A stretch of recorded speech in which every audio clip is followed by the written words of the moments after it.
ಇತ್ತೀಚೆಗೆ ನಂದನ್ ನೆಲೆಕಣಿ ಅವರದ್ದು ಒಂದು ಸ್ಟೇಟ್ಮೆಂಟ್ ಬಂತಿತ್ತು, 9 ಕೋಟಿ ಜಾಬ್ ಲೂಸ್ ಆಗ್ತಾವ, 17 ಕೋಟಿ ಜಾಬ್ ಕ್ರಿಯೇಟ್ ಆಗ್ತಾವ ಅನ್ನೋದು ಬರೆದಿದ್ದಾರೆ. ಅದಕ್ಕೆ ತಕ್ಕಂತೆ ನಮ್ಮ ಸ್ಕಿಲ್ಲು ಅಪ್ಗ್ರೇಡ್ ಆಗಬೇಕು. So total 65% of our population is below 35 years and India will be almost up to 2061 we will be the most youngest country of the world. So we have got huge advantage. ಅದಕ್ಕೆ ಸ್ಕಿಲ್ಲಿಂಗಕ್ಕೆ ನಾವು ಈಗಾಗಲೇ ಭಾಳಷ್ಟು ಆದ್ಯತೆಯನ್ನು ಕೊಟ್ಟಿದ್ದೇವೆ. ಮತ್ತು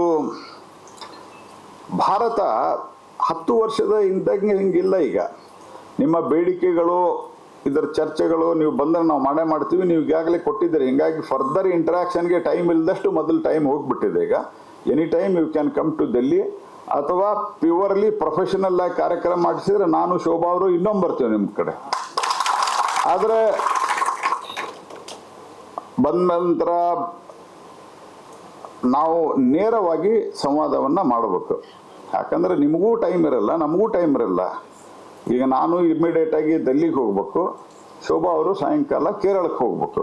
ನಾನು ನಿಮಗೊಂದು ಸಲಹೆ ಕೊಟ್ಟು ಹೋಗ್ತೇನೆ, ನಿಮಗೆ ಬೇಜಾರಾಗ್ತದೆ ಅಂತ ನನಗೆ ಗೊತ್ತಿದೆ. ಸ್ವಲ್ಪ ಪ್ರೊಫೆಷನಲ್ ಆಗಿ ನಡೆಸ್ಬೇಕು. ಬಂದ ನಂತರ ನಾವು ಭಾಷಣ ಮಾಡೋ ಹೊತ್ತಿಗೆ 2 ಗಂಟೆ ಮಾಡಿಬಿಟ್ರೆ ಕೂತವ್ರಿಗೂ ಕೇಳುವ ಸಮಾಧಾನ ಇರಲ್ಲ, ನಮಗೂ ಮಾತಾಡೋ ಸಮಾಧಾನ ಇರೋದಿಲ್ಲ. ನಿಮ್ಗೆ ಬೇಜಾರು ಖಂಡಿತ ಆಗ್ತದೆ. But I have to tell this because you should run it as a professional body. ನಾನು ಶೋಭಾ ಅವರು ಅನೇಕ ವಿದೇಶಗಳಿಗೆ ಹೋಗಿದ್ದೇವೆ, ಅಲ್ಲಿ ಅನೇಕ ಇದರ ಇಂಟ್ರಾಕ್ಷನ್ ಮಾಡ್ತೇವೆ, ಚರ್ಚೆ ಆಗ್ತದೆ. ಹೋದ ತಕ್ಷಣ 5 ನಿಮಿಷದಲ್ಲಿ ಕಾರ್ಯಕ್ರಮ ಶುರು ಆಗ್ತದೆ. ಅವ್ರು ಮಾತಾಡೋರೊಬ್ಬರು ಮಾತಾಡ್ತಾರೆ, ನಾವು ಮಾತಾಡ್ತೀವಿ. ಏನಾದರೂ ಕೇಳೋರಿದ್ರೆ ಕೇಳ್ತಾ ಹೊರಟು ಹೋಗ್ತೀವಿ ನಾವು. ಆಮೇಲೆ this system you have to evolve. 2 ಹಾಡು, ಅದಾದ ನಂತರ ಪ್ರೆಸೆಂಟೇಷನ್ ನೀವು ಕೊಟ್ಟರೆ I am not unhappy about it. ಪ್ರೆಸೆಂಟೇಷನ್ನು ಬಜೆಟ್ ಪ್ರಪೋಸಲ್ ಬಗ್ಗೆ ಪ್ರೆಸೆಂಟೇಷನ್ ಅವಶ್ಯಕ ಇಲ್ಲ. ನಿಮ್ಮ ಡಿಮಾಂಡ್ ಏನೈತೆ ಅದನ್ನು ಪ್ರೆಸೆಂಟೇಷನ್ ಕೊಡ್ರಿ ನೀವು. If you have got some demand you should give that presentation. What is the budget? ನಾನು ಶೋಭಾ ಅವರು, ನಿರ್ಮಲಾ ಸೀತಾರಾಮನ್ ಅವರು ಪಕ್ಕದಲ್ಲೇ ಕೂತಿದ್ದೆ ಪ್ರೆಸೆಂಟೇಷನ್ ಆಗ್ಬೇಕಾರೆ. Definitely you will feel bad, but you should change your approach. This is what I firmly feel. I am very sorry for this. ಯಾಕಂದ್ರೆ ನಮ್ಮ 4 ಗಂಟೆಗೆ flight ಇದೆ, 4:30. ಇಲ್ಲಿಂದ ನಾನು ಇಲ್ಲೇ ಊಟದ ವ್ಯವಸ್ಥೆನೂ ಮಾಡಿದ್ದೀರಿ. ಊಟ ಮುಗಿಸ್ಕೊಂಡು I have to catch the flight.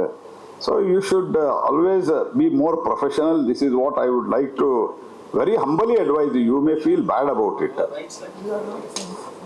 ಯಾಕಂದ್ರೆ ಬಂದವರು ನೋಡಿ 11:30 ಬಂದಿದ್ದಾರೆ, 1:30 ಆಯ್ತು. ಈಗ ಎಲ್ಲರಿಗೂ ಊಟದ ವ್ಯವಸ್ಥೆ ಮಾಡಿದ್ದೀರಾ ಇಲ್ಲ? ಎಲ್ಲರಿಗೂ ಸರಿ, ಅಷ್ಟಕ್ಕಾದ್ರೆ